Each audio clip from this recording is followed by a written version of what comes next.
Welcome to Coruzant Technologies, home of the Digital Executive Podcast. Welcome to the Digital Executive. Today's guest is Don Gossen.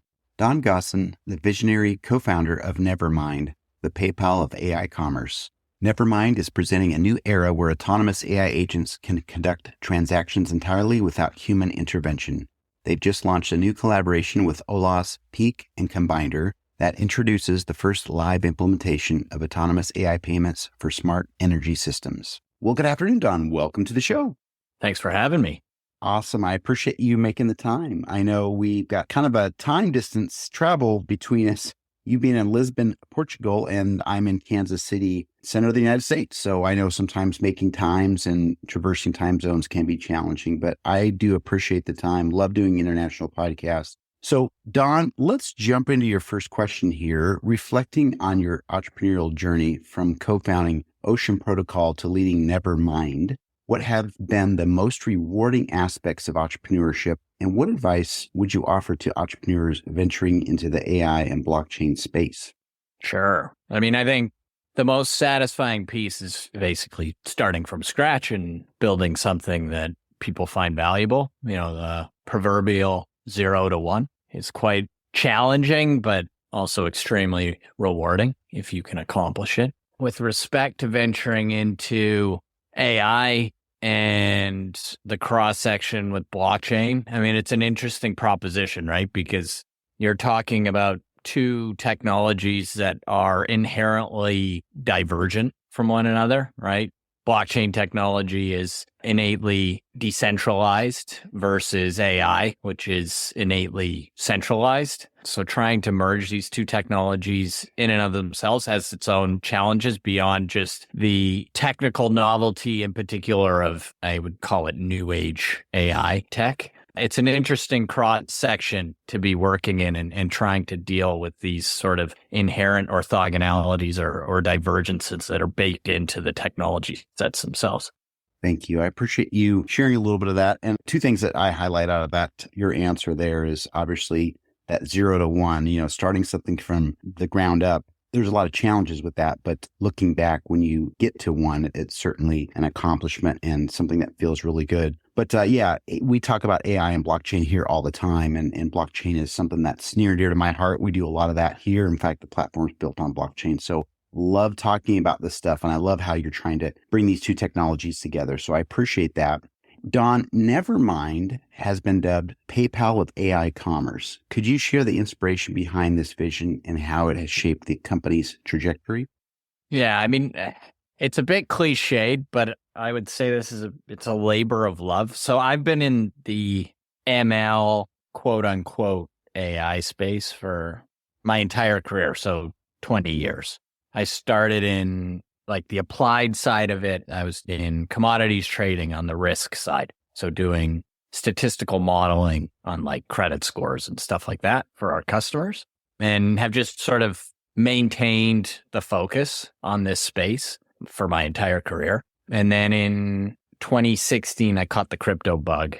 And in 2017, as you mentioned, I co-founded a project called Ocean Protocol, which was one of the first projects to make this foray into the AI and Web3 cross-section. And one of the sort of primary drivers for this is on the provenance and attribution side. Obviously, blockchains are great provenance machines. They're very elegant solutions to this particular type of problem. So the ability to sort of track and trace your algorithms and the data that goes along with it is blockchains just facilitate that in a much more elegant manner than other contemporary solutions. And so that was an inspiration for bringing these two technologies together. And then there's been this sort of distillation from going on a decade's worth of work almost in this space, where there was a realization as it relates to AI and more specifically to AI agents that payments are a real pain point.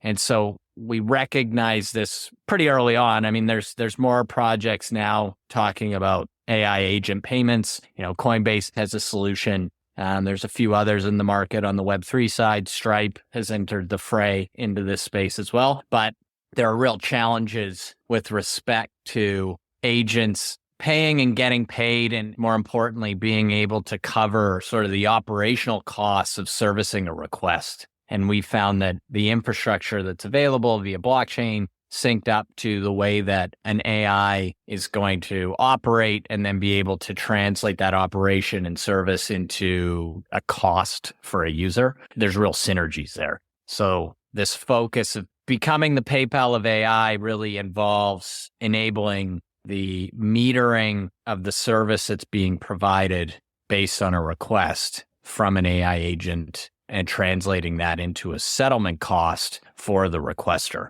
with our primary focus being AI to AI transactions as opposed to like human to AI.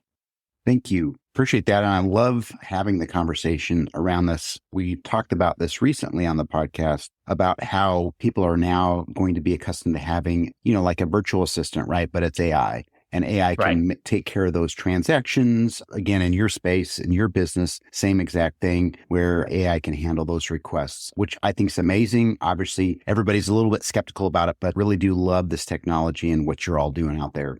Don, your platform enables autonomous AI agents to conduct transactions without human intervention. What are the key challenges in facilitating these AI to AI interactions, and how does Nevermind address them?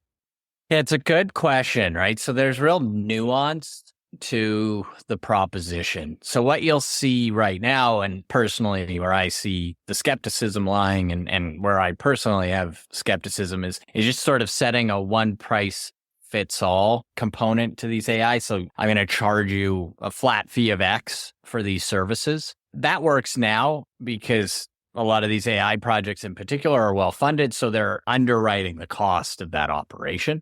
But as more agentic AI sort of infiltrates day-to-day life and takes on a larger role in the overall commercial landscape, there's going to be a lot more competition, and margins are obviously from that going to erode. And so what you're going to need to do is have really accurate accounting or measurement on the actual usage required to instantiate a response based on a given request. And from that accurate metering, be able to translate that over into an accurate price so that you can extract as much of these diminishing margins or returns as possible. So kind of a general example, just to give your user base sort of a sense of what I'm talking about. Right now you go in and you pay a subscription fee of whatever, $20 a month, and you get access to these services. As these services become more and more complex and as competition enters the fray and begins to kind of erode the margin that those services are based on, you're going to need to get more and more accurate on the pricing as an AI agent service provider. So the example I give is, Brian, you and I, we can use the same agent, right? Even though we're completely different user profiles and may have completely divergent or orthogonal requests, right? And in this case, I'm a simple user, you're a power user, and we want to use a particular third-party agent. If you're looking at agentic AI, the understanding here is that these agents are no longer they're not just models, right? Or a single model. It's a compilation of different tools, for one.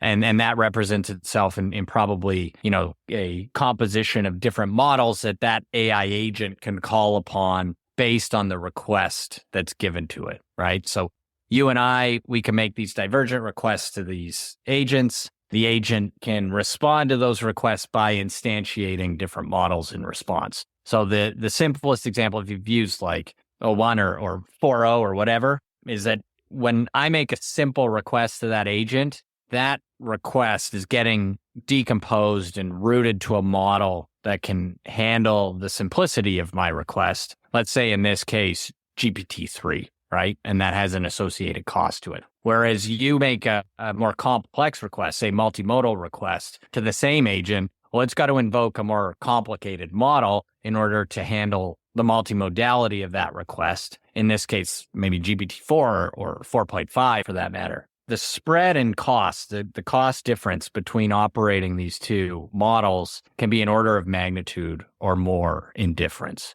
And so as these margins erode, agents are going to have more accurate accountability on that metering so that they can translate that into more accurate pricing, both from a competitive point of view, but also from a margin standpoint, so that they can extract the most margin out of that transaction as possible. Because what we'll see over time is that these services will effectively get commoditized down to some sort of standard market accepted rate. And so the ability to translate the metered cost, to do what an AI is called observability, translate that into accurate pricing and settlement, we're banking that this is going to be a massive opportunity. And so that's what we're addressing.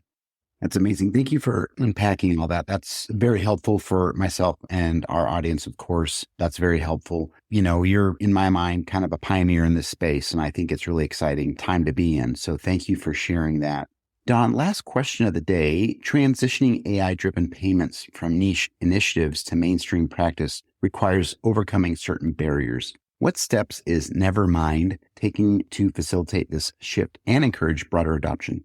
Yeah, it's a good question. I mean, this kind of goes back to the first question and the entrepreneurship side. What do you need to do to get this to fly? And a lot of that effort is, sort of boots on the ground, manual, organic work, right? I think advocating and amplifying the message that we have, right? When we go out and talk to those in the space, whether it's Web3 or Web2, those that are building AI, what we're building, sort of this mission and the overarching narrative really lands with these builders. But a lot of them aren't thinking about it explicitly at the moment, right? It's coming. But part of this, we believe, is it's narrative driven. We fundamentally believe that we're in a stage of categorical definition. So we're defining a new category. Our label for this category is AI commerce, and that, these agents are emerging.